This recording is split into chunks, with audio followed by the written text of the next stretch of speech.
iconico marchio inglese, specialmente se si guida open air. Triumph, le sue Spider raccontate da Cristiano Luzzago.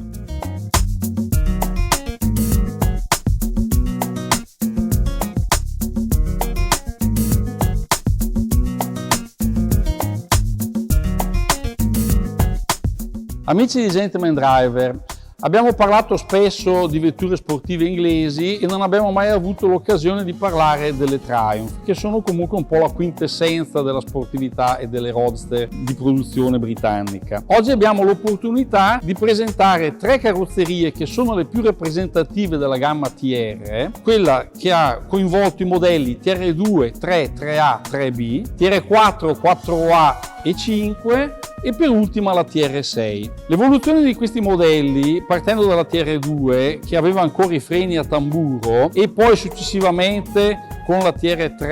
e la TR3A nei quali vengono installati i freni a disco, abbiamo un modello con 100 cavalli molto prestazionale, in grado di far fronte alla concorrenza delle altre case inglesi che producevano vetture sportive come MG, Austin Healey e Jaguar. Le 2, 3 e 3A vengono sostituite successivamente da questa carrozzeria che è disegnata da Michelotti, quindi un designer italiano, pur mantenendo la medesima meccanica e la medesima telaistica con avantreno, con ruote indipendenti e ponte rigido con balestre. Viene soltanto aumentata la cilindrata, che passa dai 1991 dei modelli precedenti ai 2138 cm3. La TR4 cambia radicalmente rispetto alla TR3, perde la linea delle portiere basse, è molto più evoluta e più adatta ai nuovi tempi, quindi non è più una roadster con i finestrini asportabili, ma è già una vettura molto più confortevole con i finestrini ascendenti, un cruscotto più ampio, un abitacolo che offre anche la possibilità di alloggiare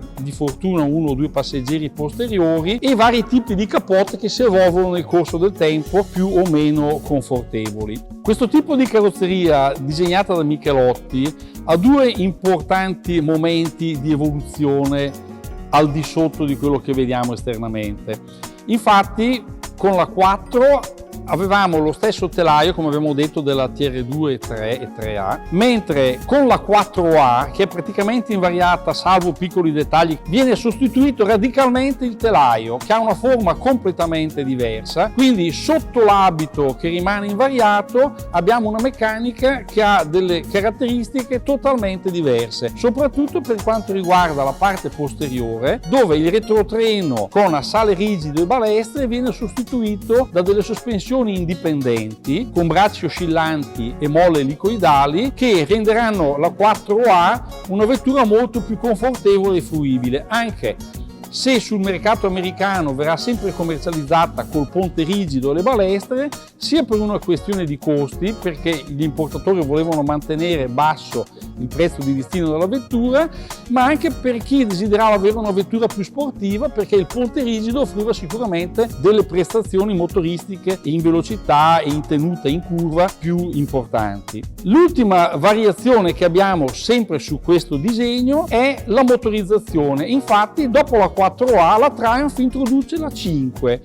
che cambia radicalmente nella motorizzazione, passando da i 1991 cm3 del motore della 2.3.3A ai 2138 della 4 e 4A, al nuovo motore 6 cilindri 2005, che non è più con le canne umide ma a canne secche, e che avrà notevolmente incrementato le prestazioni. Infatti passerà dai 100 cavalli ai 150 cavalli e che sarà anche fornito di un'iniezione Lucas per il mercato europeo, mentre col modello 250 dei carburatori per adeguarsi alle normative del mercato americano. Ultima grande trasformazione che ci sarà nella gamma Triumph sarà il passaggio dalla 5 alla 6. Infatti la Triumph,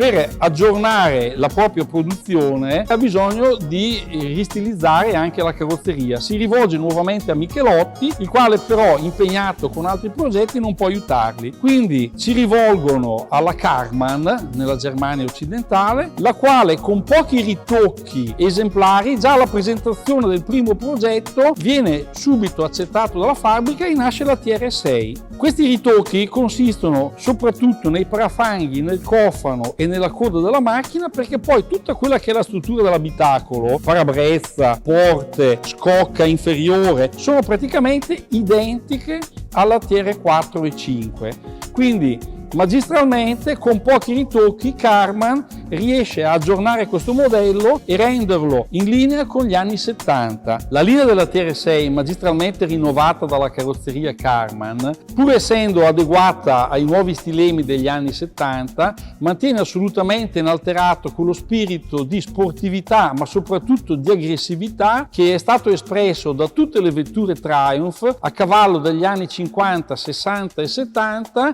e che ha caratterizzato la produzione.